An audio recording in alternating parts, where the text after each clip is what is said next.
A Musical Life with keyboardist, composer, and entrepreneur Jordan Rudess.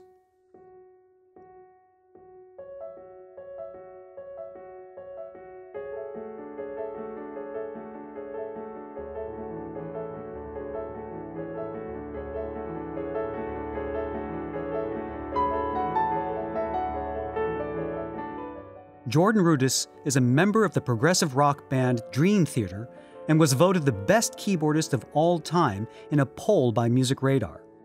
Jordan began his career as a classically trained pianist from Juilliard and, in some ways, took 20 years to become an overnight success.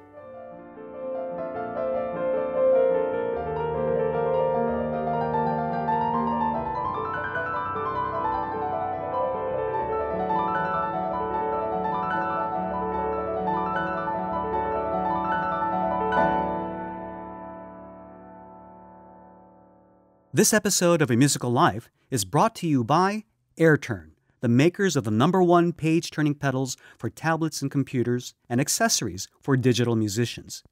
Be sure to stay until the end of the episode to get a special discount coupon code for your purchase of any AirTurn product. To learn more, visit amusicallife.com/AirTurn. Again, that's amusicallife.com/AirTurn. I first got to know Jordan when we were both featured in Pianist magazine back in 2008. After I co-founded AirTurn, I reached out to Jordan to help promote our wireless page-turning pedal for the iPad, and he graciously invited me to his home to film a terrific promo. Thanks to our mutual love for music and technology, we've crossed paths several times at various music trade shows and have managed to stay in touch throughout the years. Jordan, thank you so much for being on A Musical Life. It's my pleasure to be here. All right. So, do you come from a musical family? Can you tell me about their interests in music?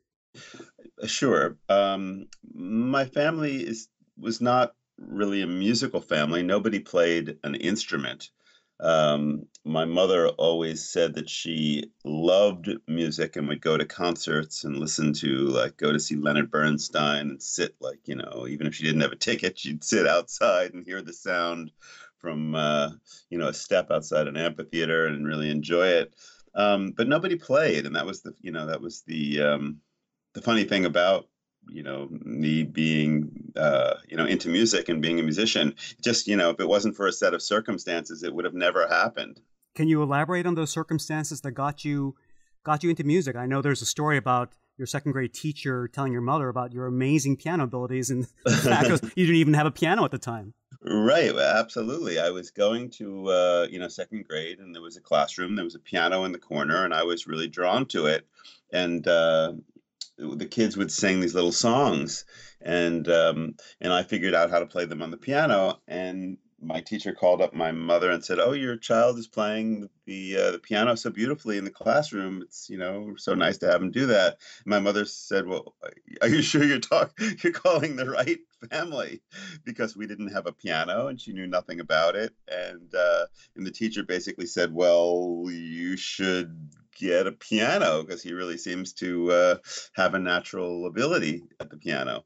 So my mother actually, I think it was not even a week later, she found this white baby grand SD piano and had it brought into the house. And she called up one of these local teachers, the guys that actually, in those days, there'd be more teachers that would actually come to your house and teach you. And his name was, I remember his name was Mr. Litow. And he started me out on one of those really simple, I forget the name of them, you might know, the little red books. And I started playing them, but he realized that I had a good ear, and that I was already playing some chords and just doing my own thing. And so he kind of threw out the book. And I stopped really reading music, and he just taught me all of the chords, and we were on to a whole different kind of a program. And then he also stopped charging. So he kind of removed his weekly fee, and it was about a year into that a friend of my mother came over and was hearing me play, and my mom was talking to this person, and they said, "Oh, there's this serious teacher that they knew," and so my mother's friend was recommending that she maybe take me to this other woman.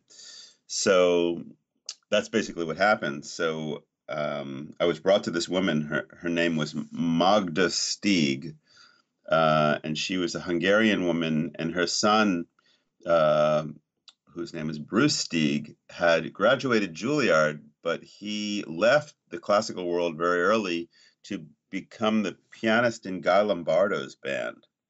And Magda, who was this passionate Hungarian, woman who was a pianist herself, was could never get over that.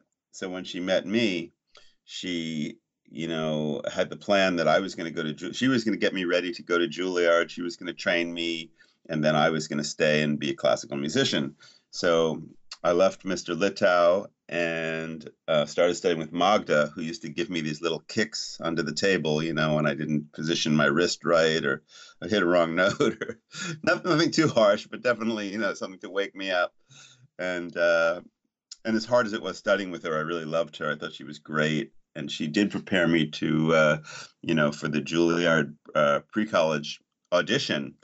And as history goes, I went there and I got in. But it was an interesting time with Magda, coming from a teacher that only taught me really to improvise, because he was just excited about that, about the fact that I could do that. It's amazing. It seems that almost fate had brought Mr. Littau into your life first. If it had been the other way around, things might have been really different. I totally agree. It is an amazing thing that happened, because even at Juilliard, in the thick of it, I was still very much into improvisation. Although I'd have to escape to to the Juilliard practice rooms and kind of sometimes drag my friends in there to have some fun and show them what I was doing. It was not something that at Juilliard that they really embraced. They would smile, like my teacher would smile. It wouldn't come up that much, actually, but if it did, my teacher would smile and then kind of smirk, whatever, we'd move on.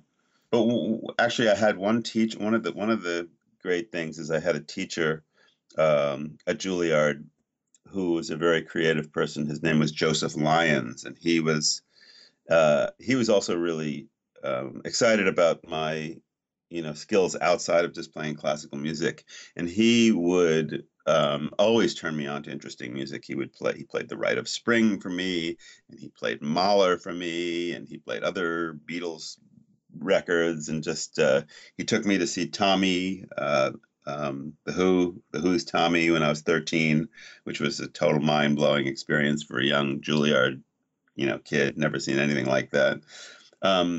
So I had these little kind of like sparks along the way that really kind of helped. And he also encouraged me to compose and try different things and different kinds of harmonies and rhythms, and that was really helpful.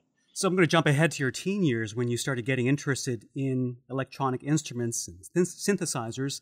And in one of your interviews, you mentioned that you started posting pictures of mini Moogs all over your bedroom. First Right. off, for those of folks who are not familiar, what is a mini Moog, and why did you find them so fascinating?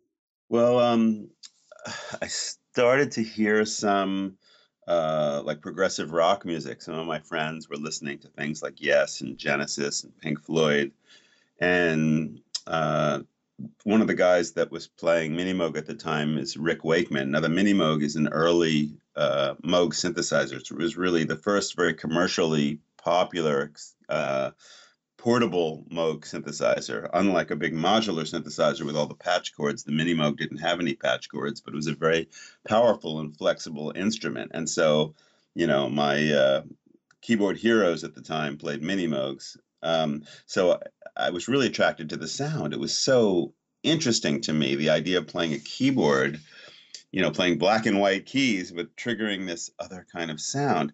And I can vividly remember the day that a couple of my high school friends came over to my house with, I think it was a Moog Sonic 6, which was an even earlier Moog synthesizer, literally brought it up to my front door. My mother answered the door and kind of in shock that these kids were like holding this synthesizer, but she let them in, and we walked directly to my bedroom where I put the mini Moog, I mean the Sonic 6 on my bed, and I got some, I don't know, headphones out, and I started to play it.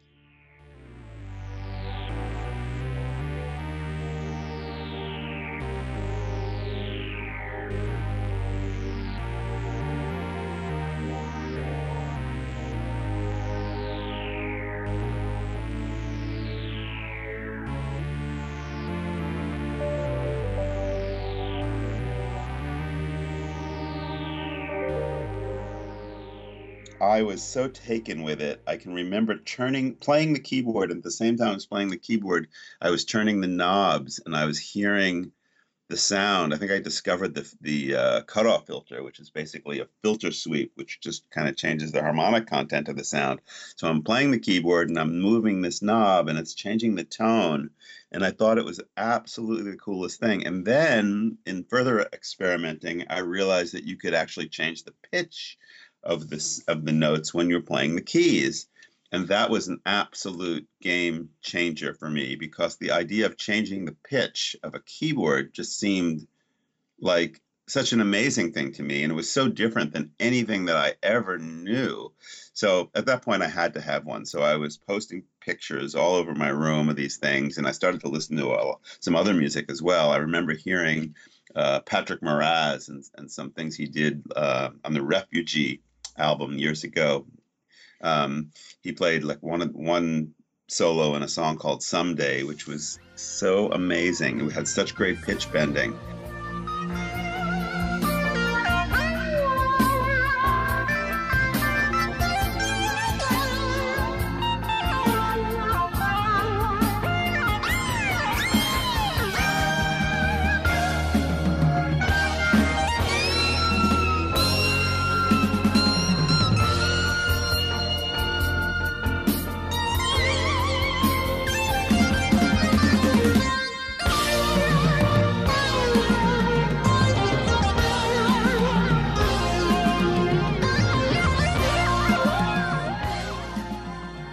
So my father arranged with my uncle that he would give me the funds to get a mini Moog. What I find really interesting is that on the one hand, your parents were, and please correct me if I'm wrong, your parents were counseling you against turning away from classical piano, and yet your father is getting one of your uncles to help get a mini Moog for you just about the time that you're getting ready to make a decision as to where you're going to go for college. So I'm wondering if you could kind of describe that. It sounds like your parents were extraordinarily supportive. Your mother got the piano a week after she learned that you were talented, and yet you were going against their advice. How did that affect your relationship with them? Well, it was a complicated period of time because, first of all, I'd been going to Juilliard for a long time, and I had always had all these other musical interests that were kind of being held down. At the same time, on the other side of life, not speaking about music, I was also kind of breaking out a little bit in terms of just like I was a fairly overprotected young person. And, by the time I reached about 17 or 18, I was kind of like, okay, well, this is going to change. So in my kind of breaking out or having that rebellion that I never really had a true teenage rebellion. I had a quote unquote rebellion when I was a little bit older, when I really needed to get away from the whole classical world, and also all the kind of attitudes that were around it. And the mini Moog and all the music I was listening to kind of gave me that road to travel. Now the interesting situation and the problem of those days is that there weren't, and especially the family that I was, in, there weren't places like there are today where you could take that kind of interest and really go and continue studying. Like for me, if I wanted to play synthesizer if I wanted to study synthesizer, I would have maybe had to continue at Juilliard and go to one of the academic guys who were making bleepity blop sounds on synthesizers. And that's not what I was into. So it didn't really relate to my, you know, my newfound passion. So there was no really good outlet. So I was kind of like almost left to my own accord to figure it out, which was not good. So there was no, so as much as my my mother was really loved the fact that I played this music, and she was very supportive and took me to lessons. There was nothing that she could do or that she knew about to guide me with my interests. So here I was, a kid with all these interests and nowhere to take them. So it was the day that I walked in, and as the story goes, I did audition for the college level of Juilliard. I did listen to them that far, and I auditioned. And by the way, I had been studying with a wonderful piano teacher named Catherine Parker for so many years, the pre-college teacher, who was just great. She was an assistant to Rosina Levine for many years. So I kind of got a very nice line of piano instruction there. And I'd go for lessons with Rosina Levine every now and then too, which was fun. She's a very old woman, but interesting things to say. But when I got to the college, I was studying with Adele Marcus, who is a notorious teacher. And it was the day that I walked in after being assigned the Chopin G minor ballade.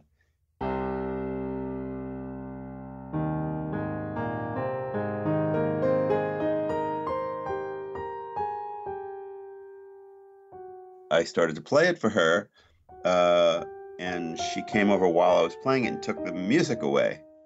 And I said, "Oh, I don't know it by memory yet." She said, "Oh, well, when you study with me, it doesn't matter if it's only a week, you need to memorize it." I went, "Oh, okay." And then I think that was my last lesson. I just walked out. That was it. What was that? Can you describe, you're putting it very gently, but can you describe the feelings that were going through you when what was going through your mind when she did that? I just had enough. I was really at the end. I didn't want to be there. I wasn't into it. It wasn't working for me. And so that was the reason to kind of say, you know what, forget this. This is not happening. And it was a very confusing time of life. I spent some years just really kind of like on the edge, if you will. It was not, just so rosy and clear and sweet. It was more like I was, a little bit like left Juilliard and kind of entered the underground for a while to kind of figure this out. And it was because of the period of time. It took a long time. When I left, I was trained to think, or was led up to believe that everybody outside of the classical world were kind of like lower class, human beings. So if you were a rock musician, you just didn't, I shouldn't be talking to you or something. So as much as I liked it, there was definitely that kind of attitude. And having gone to Juilliard for so long and been around those people, I kind of believed it in a way. And I didn't know what to do with myself, because here I was, someone who really liked, like a lot of rock music, especially this new progressive rock that I was discovering. I mean, somebody turned me on to Tarkus, and it pretty much blew my mind altogether. And I didn't know how to, I didn't know anybody. I didn't know how to interface. So, so one of the first things I did was I found a band with some very spacey people. We were playing some gigs, floating around the city a bit, and then I actually had an interesting band with a guy named Sal Galina and this Juilliard teacher that I had known from earlier on, who also had left the classical world and was now playing something called a chromulizer. And we had a total space band where I was playing mini moog that was all rigged up by some of the local guys who worked on mini moogs. And we had this improvisatory band, and we would just go play like late night college radio stations and just, I don't know, just like space out and hardly play notes. I would play notes, but I would constantly be moving the pitch. And I was really just exploring more electronic kinds of things. And it was pretty interesting. We were in a very wild, spacey synthesizer kind of headspace, Tangerine Dream like, but more if you mix Tangerine Dream with Morton Subotnick, you might come up with some of the sounds that we were interested in at the time.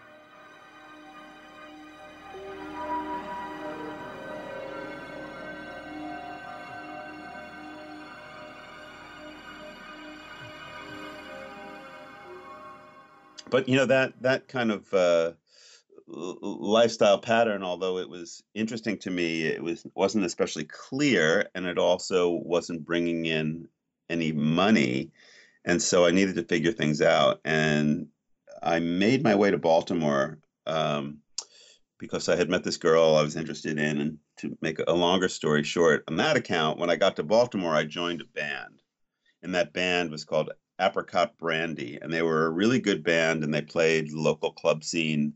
Actually, at that time, they were playing more like the local high school scene. They were the band that all the high schools wanted to play. So we would go play these high schools, and I had this kind of cool job.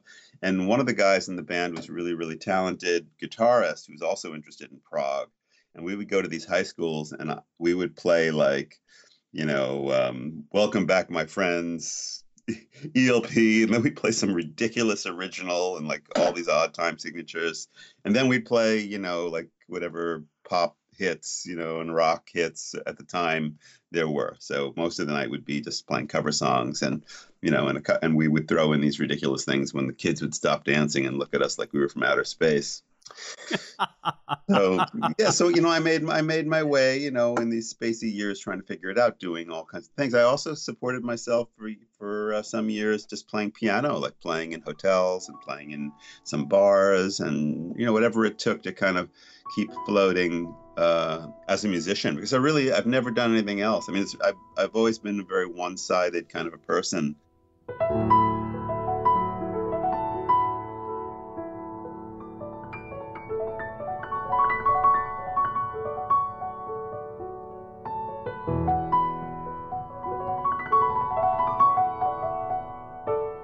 I mean, if I had other skills, I might have gotten a real job and not be here today to talk about, a successful musical career. But at that point in life, after leaving Juilliard, and for those years, it wasn't really very successful. It was more just this musician who was really talented, just trying to find his way.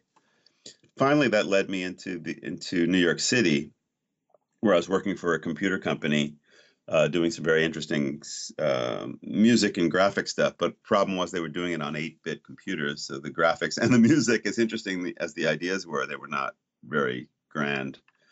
But it gave me an interesting experience because we really had some great ideas. So I came back to the city. I lived there for a while. I was making a salary. My job was really in the company. One of my main jobs was to play for the people who were going to invest in the company, to show them that, yes, we really did know about music. So I had to kind of hypnotize them with some arpeggios or something like, to get to invest money in this company.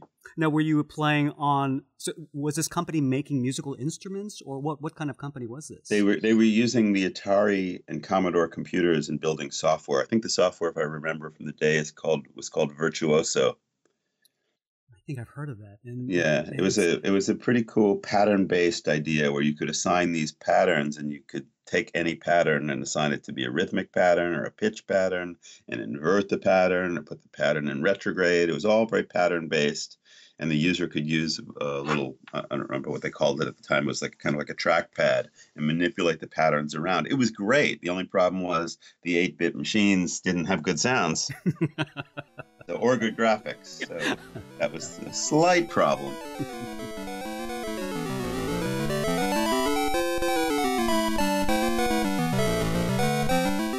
And then after that, I kind of entered another phase, which is when I started to work for some of the companies as a product specialist, like Korg and Kurzweil. Yeah, if you don't mind maybe even speaking to that. I guess part of the question is that it was about 20 years after your first Minimoog until you really hit the international scene. And we'll talk about that in just a second. But what were some of the things that kept you going? Financially, it sounds like you started working for these other companies, demonstrating products. But also, what kept you going emotionally? What helped keep your eyes on the prize? Yeah. Well, at that point, I felt like it was a way. I kind of figured out at this point that if I wanted to be part of the world of synthesizers and the music world in general. I needed to get closer to it. And I always loved the technology and obviously, the synthesizers.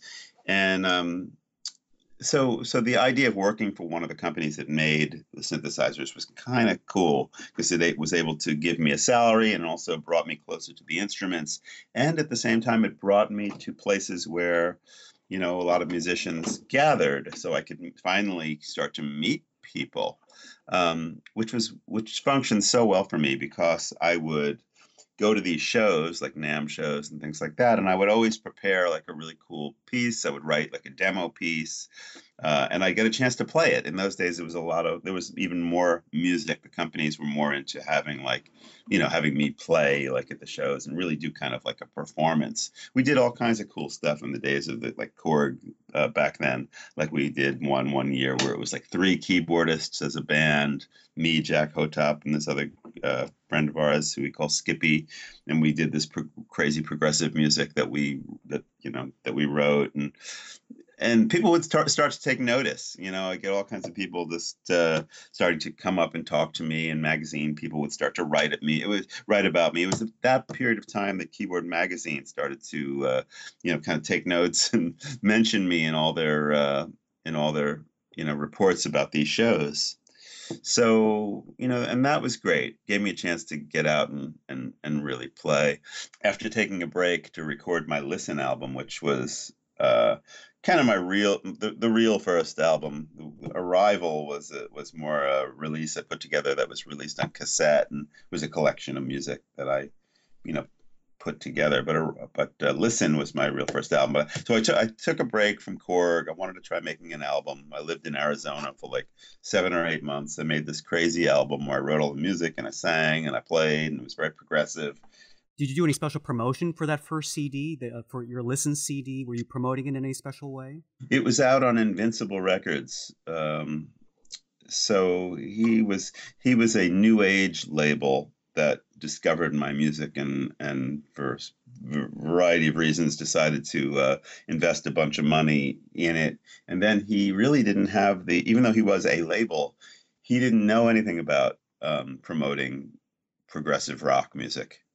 It was totally something that I think his guru had assigned to him, and then, because he was I'm serious though. I'm not kidding. A literal guru. Okay. Yes, his guru. He is an American Sikh, the guy. Very interesting. Yeah, he was a very nice guy, and he was interested in my music and he wanted to take the chance, and he spent the money and he brought me out there. He had a great studio. He had like every keyboard in the world. He had Oberheim Matrix 12s and Yamaha CS 80s and Prophet 10s and all this stuff. It was like a real party for me hanging out in his place. But he made his living doing like total new age, like healing music, chanting and all this stuff. And here I come, doing what I do. And I think it, as cool of an album as I, put together back then, he didn't really know what to do with it. So if I could step back for a bit, how did he discover you? How did he find you? How did he find me? Okay, well, my wife was working in the health food industry, and the person who was in charge, and her main client was this company that was run by a guy named Yogi Bhajan, who was the head of the American Sikh movement at the time, and that's kind of how they discovered me. And as part of Yogi Bhajan's world, you had this guy whose name was Liv Singh Khalsa, who was in the music business. So it's a complicated story. Well, let's just say that the group discovered me, and they were assigned to, to basically make this happen. Interesting. So yeah. it was there was almost a divine directive. Well, okay, I got a good story for you that you'll love this, and then we'll move on. So Yogi Bhajan was having this meeting in New York City, and I ended up there with a little keyboard or something like that. My wife was there too. So he brought me into the room, and he had the entire community of Sikhs chanting for my success. Wow. Yeah, I walked in the room and he had them all chant for my success, and then he signed Liv to do the record. Take time to look at your situation. Don't turn your back when you know it's true. Make the most of who you are, 'cause you always have a choice. You could be a shining star if you listen to the voice.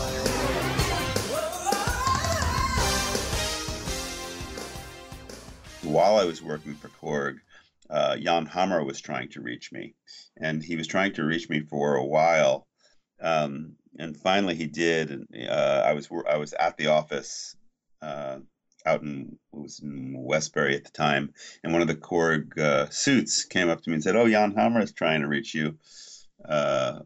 So I called Jan back, and it turns out he wanted me to come. He wanted me to help him program his sounds on the Korg wave station, but also to play in his band.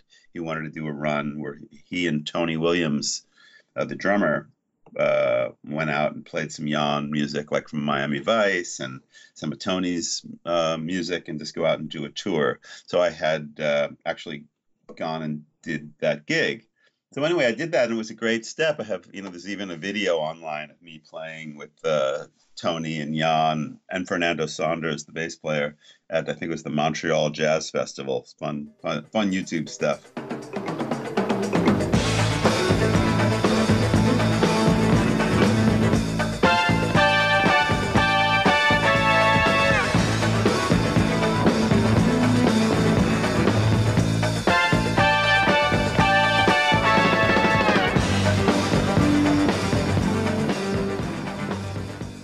There was this reader's poll in Keyboard magazine that pretty much shot you to international fame, where you were voted the best new talent. And then as a result of that, you were courted by two bands, the Dixie Dregs and Dream Theater.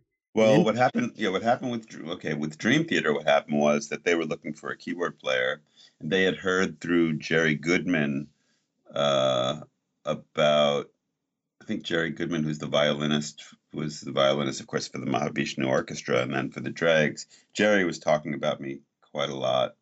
And also their former keyboard player, Kevin Moore, knew about me. So my name was spreading in the keyboard world. And so they were really interested in me. And then they also, at the same time, they said, they said among themselves, well, we're all like considered the best of each instrument, and so they said, let's see who's considered the best keyboard player. So I think they opened up the magazine to see, and that guy again. So my name kept coming in front of them, and so they called me to audition for them. And I went down there, and it was a pretty fun audition. I played some of their stuff, and I had them play some of my stuff. I actually tried to teach them this song I wrote called "Over the Edge," which was pretty challenging, and they had some fun trying to learn that. And they wanted me to be in the band, but at the time they weren't really as established as they became. And I also had, really little kids, and I needed, an income. So I passed on it. And instead of doing that, I decided I would join the Dregs, because I also got an offer to join the Dixie Dregs at the same point. And it was a very confusing kind of time, but I knew who the Dregs were. To me, they were like these established kind of guys, and it wasn't really a full-time thing. It was something where I could do all the different things I was interested in without having to make that tremendous commitment and still make the kind of money that I needed at that point. So that's what I decided, and I joined the Dregs, which was a really great and fun experience. I can still remember the day that I was in Steve Morse's studio. I had learned this song called Hereafter, beautiful song, and I had transcribed the whole thing, and I had written everything, like every measure was in a different meter, and I figured out all the accents but how it went from 7/4 to 4/4 to 5/8 to all this stuff. And I'm going through it all and counting it, and Rod Morgenstein, who's the drummer, he wasn't in the room, but he heard me kind of practicing it and going through it with Steve, and he came in and said, "Wait a minute." He said, "That whole song is in 4."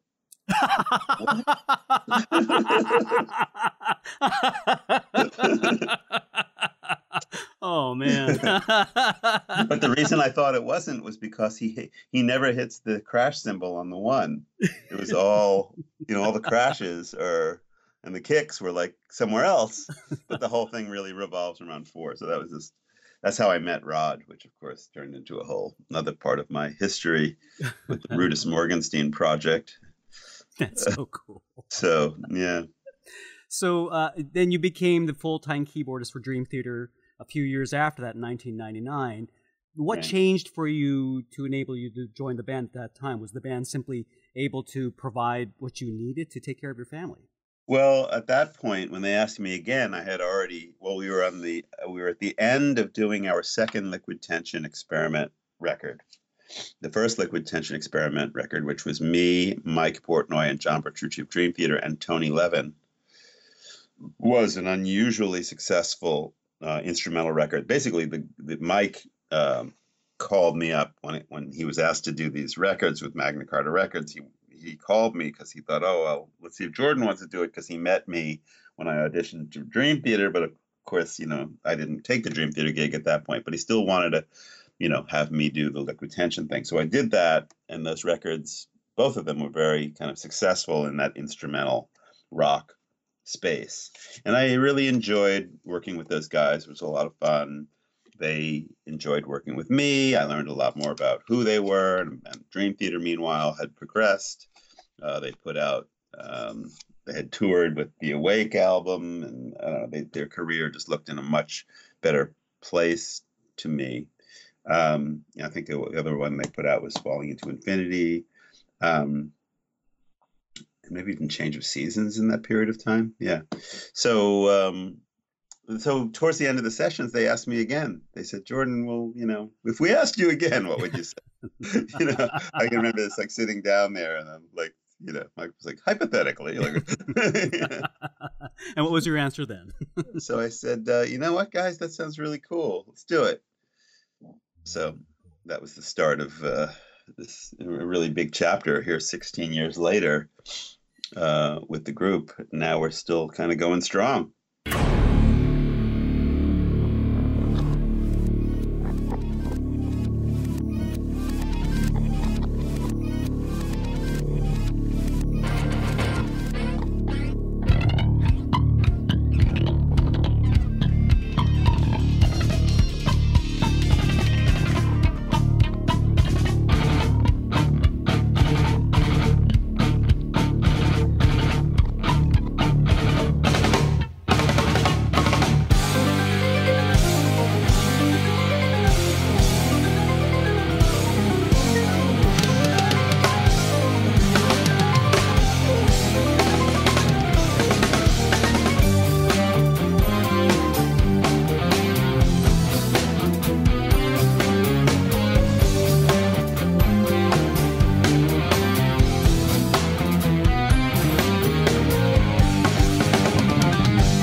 If you don't mind me jumping back just a little bit, again, I don't want mean to beat a dead horse, but during those years when between Juilliard and getting picked up by this amazing band and seeing your career really explode almost overnight, Yeah. What kept you going? What kept you from losing hope in yourself? Because you had such an incredible talent, and yet you weren't probably getting the recognition that you felt like you deserved during that time. What Yeah. kept you motivated? What kept you going?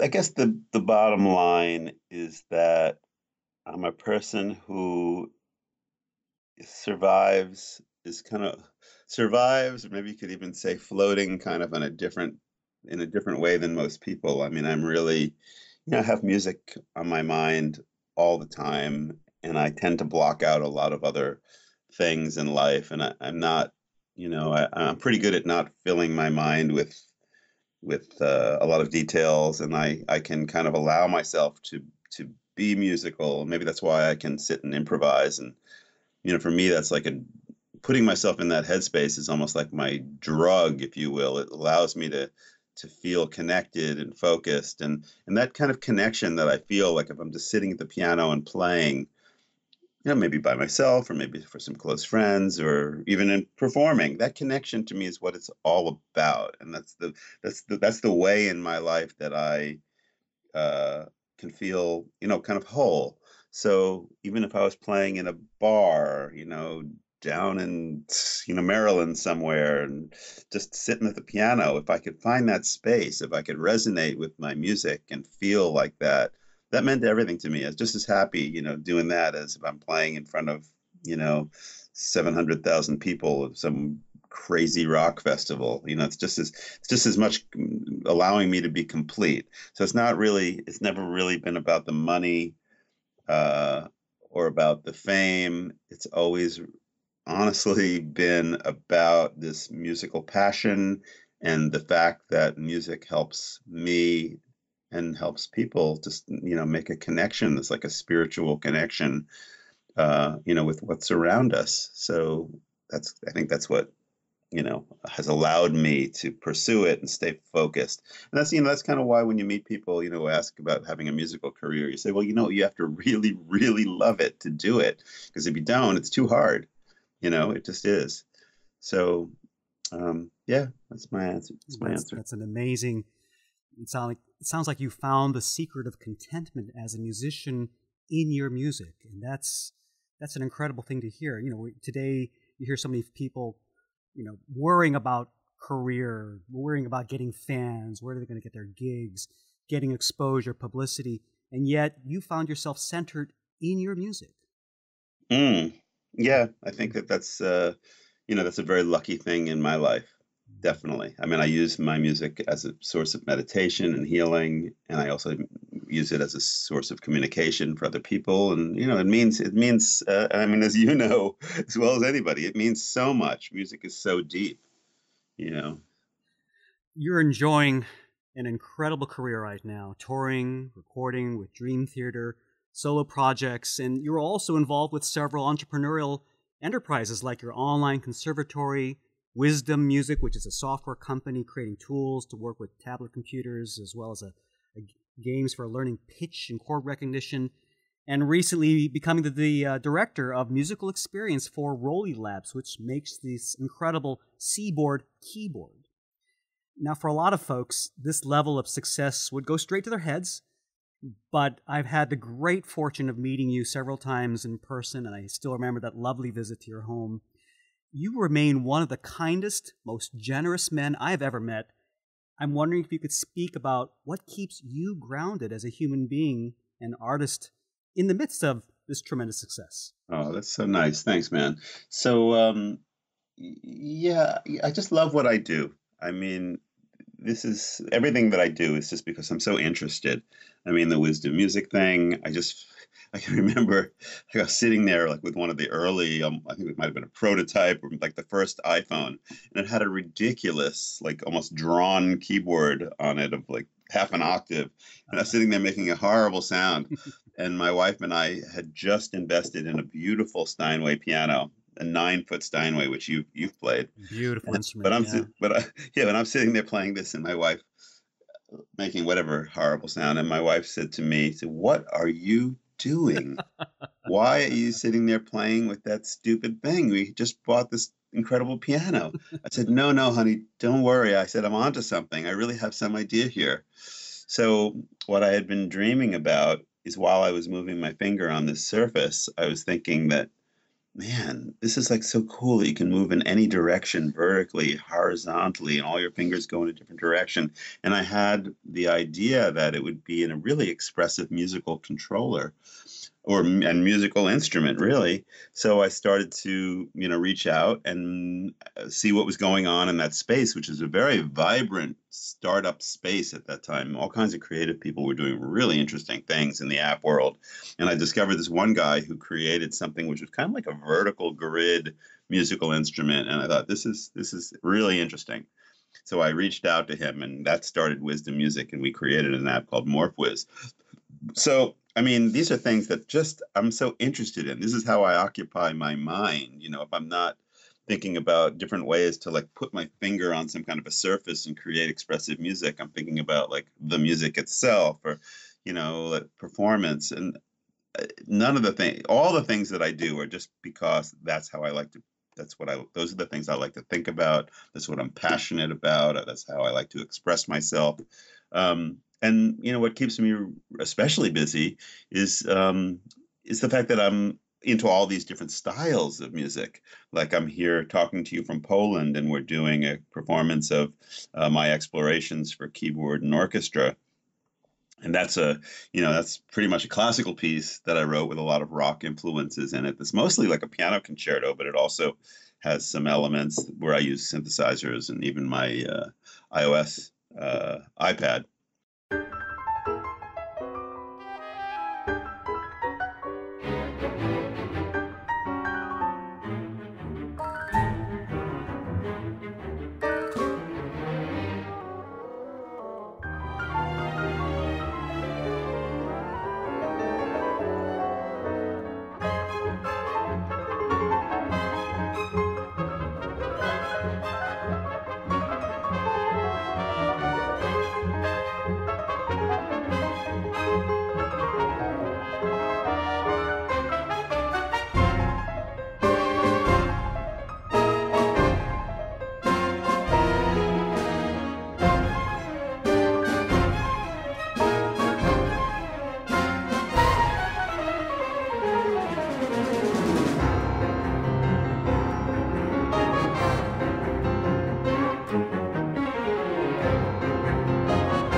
You know what? One of the things I really do like doing is to like help younger people who are, into music and maybe have special talents. Like the guy who's conducting the orchestra here is a guy named Eren Başbu, who's a Turkish musician who just graduated Berkeley recently, and I discovered him actually because he was 19 years old and he was in Turkey and he was doing arrangements of some of my music, some of the Dream Theater music, with a full orchestra. And he was putting YouTube videos up, and people would tell me, Jordan, you got to check out this guy. He's doing this cool stuff with an orchestra. And I go, no, no, no. And finally, like the 8th, 9th, 10th person mentioned it to me. And I thought, oh, I better check this out. And I checked it out. And here's this very young, very elegant looking person conducting. And I thought, wow, this is really special, interesting guy.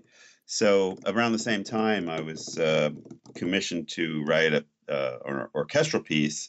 And I'm thinking, well, maybe this super talented young person wants to help and get involved. So I reached out to him, and him being a huge Dream Theater fan, he jumped on that opportunity. And actually, it's been a pretty cool and long story, but my wife and I ended up helping him to get to the U.S. and study for absolute free complete scholarship at Berkeley. That's incredible. Wow. Yeah, and Danielle actually took him up to the school and met with him. But Eren actually conducted the Berkeley orchestra and choir in Dream Theater's last DVD that we did at the Boston Opera House, Wow. Breaking the Fourth Wall, and he did a great job. And now he's here as well. But I enjoy that too. I know how hard it is in the music business. I just, I wish that somebody might have, took me by the hand and gave me a little bit of advice and help. And I mean, that's not, I'm not, there's many reasons why I'll help, why I'm interested to help young people. But one of them is definitely that just, there's really nice spirits out there of young people who are playing, trying to play music, and it's a hard business. And especially if they have a lot of talent, I'll do whatever I can. Jordan, I can't thank you enough. Your kindness, your generosity, your incredible talent just shine through in everything that you do. And, even just the way you are. And I really appreciate you taking the time to talk and share your stories. Well, now after all the nice things you said, I think that just went to my head. There you go. Cool. Okay, I'll come around with a pin to pop it sometime. It might not be a bad thing. Jordan, you are the man. Congratulations on the performance. I hope you have a lot of fun and your solo recital, right? Yes, it's going to be a busy weekend. Should be really fun. Have a great time, and please safe travels back home, okay? Thanks, my friend. Nice to talk to you. You too. Take care. All right. Take care. Bye-bye.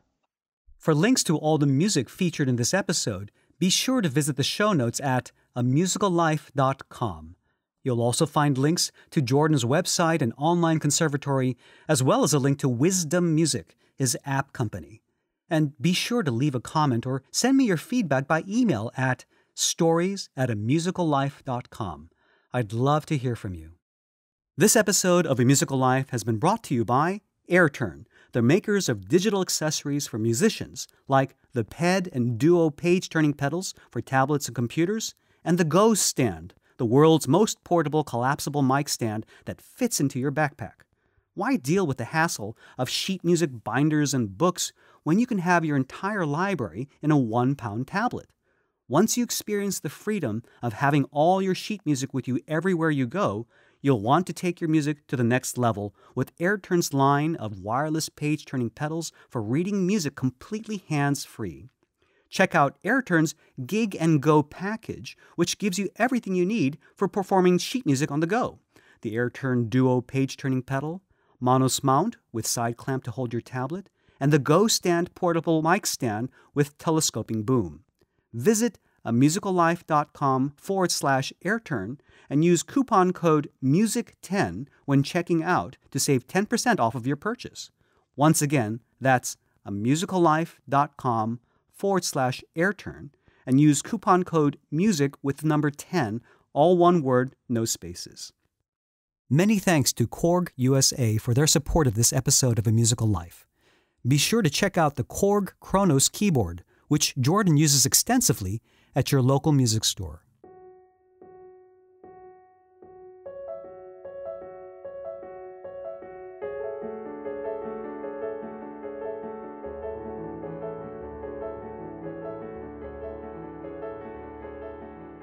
If you like this show, please tell a friend or share a link on Facebook or Twitter.